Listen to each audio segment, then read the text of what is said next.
पिछले कुछ दिनों से देख रहा हूँ मीडिया में बार बार एक ही खबर आ रही है कि इंडिया में थर्ड वेव आने वाला है और ये थर्ड वेव बच्चों को परेशान कर सकता है।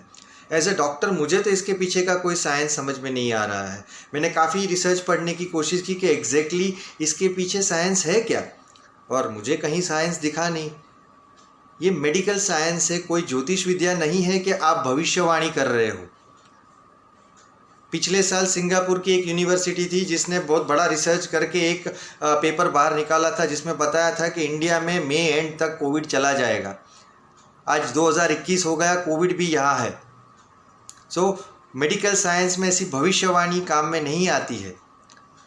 मुझे समझ में नहीं आ रहा है कि ये मीडिया वाले कौन से बेस पे लोगों को डरा रहे हैं कि इंडिया में जो थर्ड वेव आएगा वो सिर्फ बच्चों को ज़्यादा परेशान करेगा।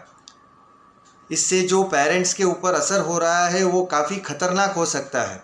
इंडिया में जून जुलाई अगस्त में बारिश का मौसम होगा तो पेरेंट्स डरे हुए हैं क्योंकि बच्चों में फीवर इन महीनों में ज़्यादा होने ही वाले हैं। हम जानते हैं कि इवन कोविड के पहले इन महीनों में जून जुलाई अगस्त में बच्चों के बुखार काफ़ी कॉमन है। Dengue, malaria, typhoid, jaundice, viral fever ये बारिश के मौसम में होने ही वाले हैं। लेकिन अगर आप बच्चों के माँ बाप में कोविड का डर डाल दोगे तो कितना पैनिक हो सकता है उसका आपको अंदाज़ा नहीं है।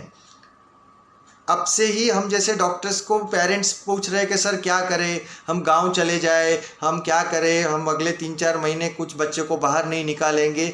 ये सब पैनिक की वजह से लोग बच्चों पे सब रिस्ट्रिक्शन आ जाएंगे। बुखार आने वाले हैं और आ भी सकते हैं, लेकिन एक चीज़ कोई नहीं बताता कि जो बच्चों का कोविड है अब तक इंडिया में ख़तरनाक नहीं है।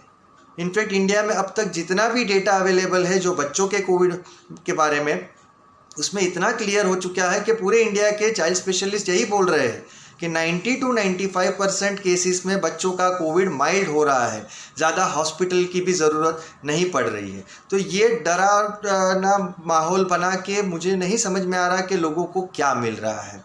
तो एज ए डॉक्टर हमें भी सबको मैसेज यही देना है कि ये चीज़ साइंटिफिक नहीं है।